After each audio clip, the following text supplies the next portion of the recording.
sai kuma tambaya ta wannan bawan Allah da yake tambaya ce, malam ina tambaya, ina da mata na biyu, to mace guda take son ta sai saniya, tana da kuɗi jika 100, ta ce in cika mata jika 100, an sai da masa saniya jika 100 in cika mata, ni ko ina da kuɗi ta zan iya cika mata, to amma akwai mace guda ita ko ban bata ba. Malam yana yiwa yanzu in cika mata sai saniya tunda 'ya'yana ne, wai za a amfani da a nonon saniya, amfanin shi ne ce kuma da amfanin 'ya'yansa duk gaba ɗaya, ya halitta wannan mata ta in cika mata wannan jika 100 ta sai wannan saniya kuma duk da cewa ban ba waccan ba.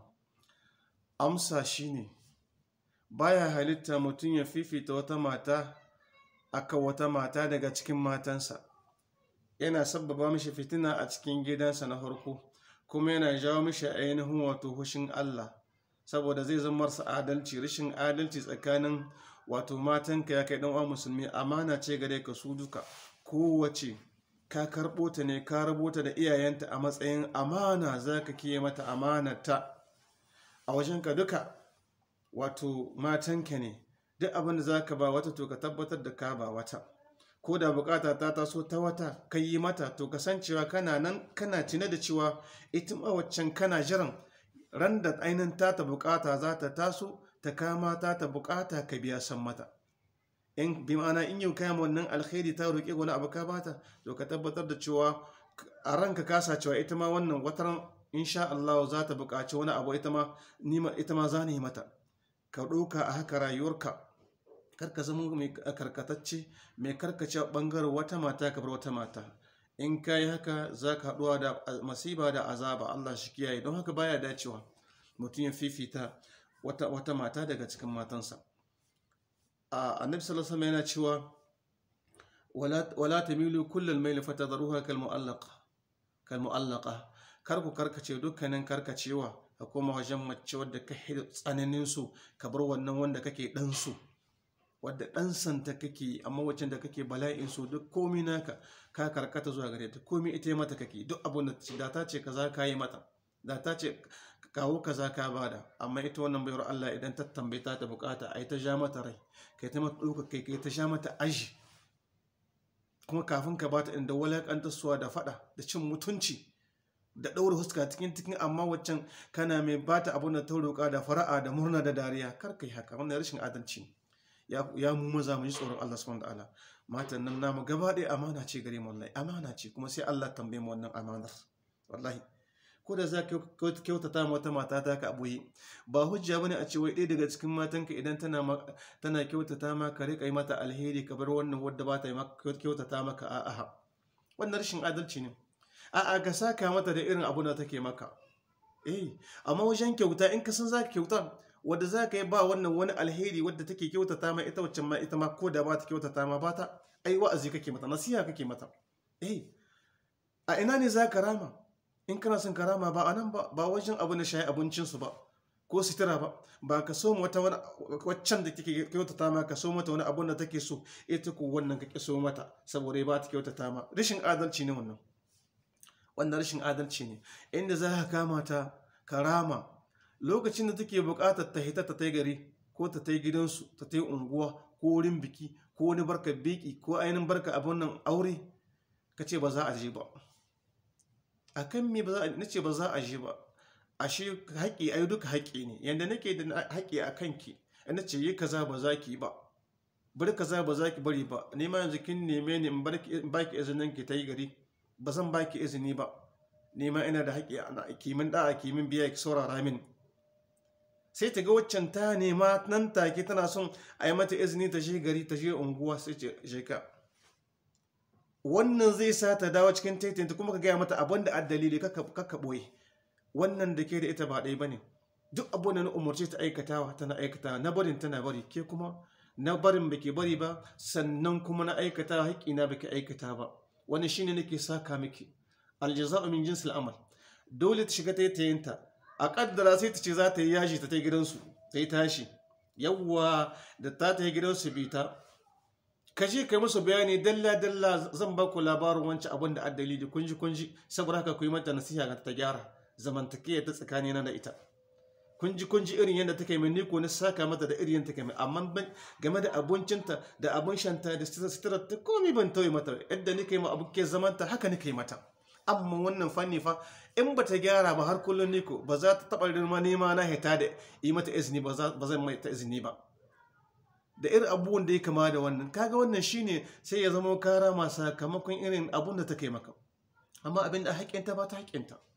An gane shi kwancin neman izini hita haƙƙinka ne, in ka ce baka ba a hita haƙƙinka ne ko ba za a fita ba. Kaga akwai bambanci da a ce a'a tun da ba ta yi ma da'a ba ta yi ma biyayya tana nuna ma rashin mutunci, duk kai kuma bari ka rike ciyarsuwa ka daina ba ta abinci yadda ya kamata. Ranar za a carin girkin ta ne ita ce ga ɗauri shikenan aka mata abinci ba abin nan ko naman miya babu, amma wacce sai ta ga ran da ɗaurin tana mai kyautata ma aka naman miya aka menene da komai da komai. In kai haka kayan rashin adalci kuma wannan ba shi bane, wannan ba shi bane a haƙƙinta. An gane ba shi bane haƙƙinka wanda za ka toye mata, naka haƙƙi wanda ta an komo ƙasanka a nemi izininka shine ire-iren abin da shafi hita zuwa gari ko unguwa ko barka biki ko abin da ya kamar haka. An gane ko yawwa, ko kuma taimaka min ina son wance ta biki ina son in ba ta kaza wance uwata ba zan bada ba, kaga duk wannan haƙƙinka ne. Amma abin da shahi abun na cikin gida yadda ka kai ma kowa kai to kai mata. In wa musulmi Allah da kansa ce wa ashiruhunna bil ma'ruf, matan nan naku ku zauna da su da kyakkyawan zamantakeya. Wa ashiruhunna bil ma'ruf, ku zauna da su da kyakkyawan zamantakeya. Fa in karihtumuhunna, mai yiwa ne idan kuka kyamaci zama da su kuka samu ainihin wani takura da damuwa game da zamantakeya da wannan matan, fa asa an takrahu shay'an, mai yiwa ne ku kyamaci wani abu wa yaj'al Allahu fi khairan kathiran, sai Allah ya sanya alkhairi mai yawa a cikinsa, sai a samu ɗa mai albarka wanda zai yaye maka duk damuwa da bakin cikin da kai ta sha wahala ga wannan matar, duk sai yaye maka wannan damuwar. Ana samu haka. Da haka su mata ai annabi sallallahu alaihi wasallam ya ce su ita mace an halicce ta ne min dul'in, an halicce ta ne daga awaza. To kuma annabi ya nuna cewa mafi karkata daga cikin awaza a alaha, awaza ta sama duka ta ƙarshe ta saman nan ta fi kowace awaza karkata da lankwasa.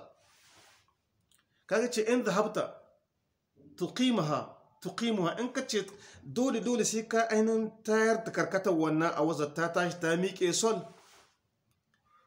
kasartaha, kaga annabi ka kare ta sai ka kare wannan awazar. In ka ce dole awaza sai ka bankare ta tashi ƴan lankwasassa awazan nan da an halicci mace da ita ta annabi Adam alayhi salam. In ka ce sai ka wannan awazar sai ta miƙe, kaga kasarta sai dai ka kare wannan awazar. Kuma idan wa in tarakta, in ko kabbar ta haka falam tazil, ba za ta gushe ba tana nan tana da iwajun, tana da karkata, tana nan lankwashe. Haka mace in ka ce mace a matsayin tana nan karkatattatta, ka ce dole abin da Allah ɗora mata na ta yi maka da'a da biyayya dole sai ta maka, to ba za ta iya ba. Sai dai inda ka san a wazan nan ba za ta tashi ta tashi ta miƙe ba. Ita ma haka mace ba za ta iya komai abin da Allah ce ta yi maka ba, ta yi ma. Yanda ka sai in ka ce za ka tayar da wannan lankwasar ko karkatar ta wannan a wazan, za ka karye ta ita ma mace in ka ce haka dole komai sai ka ga ta maka biyayya matuƙa, to sai dai ka sake ta. Shine annabi ce wa kasarha talaquha, abinda ku a karye mace ka zama ka karye ta shine ka sake ta. To kuma in ka barta tana nan dai karkata, duk yadda ka ji daɗi da mace, duk yadda ta zama saliha, tana nan wallahi da waɗannan karkata. Wani ban Allah yana ce aralhamu fi duniya kathiran, ya ce ina ganin damuwa da baƙin ciki a duniya yana da yawa, amma wa aksaruhu mafi yawan damuwa da baƙin ciki ya kunu minan nisa'i, ana samu shine daga sha'anin mata. Ma'ana iri mace inda mace za ta guma maka damuwa ka damu da baƙin ciki, ba wani abin zai ji a cikin wannan baƙin ciki kamar damuwar mace. Ya ce la ta'amanna bil unsa qat, karka amince ma diya mace da dai walau qalat nazaltu min as-sama'i, ko da ta ce ma daga sama ta sabku. Yace inna fihinna thalathu khisal min al-yahud, inji wani bawan Allah yace mata suna da wasu ɗabi'o'i guda uku su yi kama da ainihin ɗabi'o'i na Yahudawa. Daga cikin wannan tabi'u yace ya tamanna'ana wa hunnar ragibat, zan kakkatso ne. Yace suna ainihin hana kawunansu ga maza, mace ta hana kanta ga mijinta yana neman ta tana kikiyawa, amma wa hunnar ragibat tana kwaɗayi fa tana son abun yanda yake bukata gare tana bukatar amma taki. Wa yatahallafna wa hunnar kadhibat mace za ce maka na rance da Allah na yi imani da Allah kaza, a ce wa hunnar kadhibat alhali ƙarya suke. Sannan ya ce wai ta zallamna wa hunnar zalimat suna zalimta kawunansu. Sannan wa hunnar zalimat dama su azzaliman ne, su zalimci kawunansu su zalimci maza. Sai ya ce to ku kasance ce ka yi hankali, ya ce ka shiga taitayenka game da ainihin khiyarhinna. Ya ce wa kunu ala hadar min khiyarhinna wa iyyakum wa shararhinna, ya ce ina muka shaidi wa shararhinna da ainihin ashararrun mata, lalakun mata da kuke gani, ya ce ina muka shaidi da aurensu. Wa kunu ala hadar min khiyarhinna, na kirkin ma mata na garin ma, ya ce ku shiga taitayenku, ku kasance akan sauna da taka tsantsan game da matan ma na kirkin ma. To ina ga ainihin wa'anda Allah lakku. Da haka ‘yan uwa musulmi mata sai a hankali a lallaba su kawai ta tahiya, su lallaba su ake bayan Allah ne. Allah ya samu gani.